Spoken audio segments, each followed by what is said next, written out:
আসসালামু আলাইকুম, আমি টেকনিশিয়ান মোহাম্মদ মহসেন মজুমদার আকাশ। আমি আপনাদের মাঝে নিয়ে আসলাম Nokia button mobile Nokia 105। Call button side button কাজ করে না। কল বাটন সাইড বাটন কীভাবে কাজ করবেন, কীভাবে এই সমস্যার সমাধান করবেন, ওটা আমি আপনাদেরকে এই ভিডিওর মাধ্যমে দেখানোর চেষ্টা করব।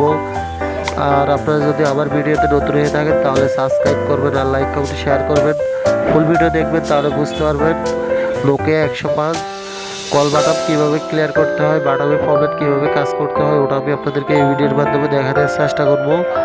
আপনারা ফুল ভিডিও দেখবেন, তাহলে বুঝতে পারবেন। ফুল ভিডিও দেখতে থাকুন।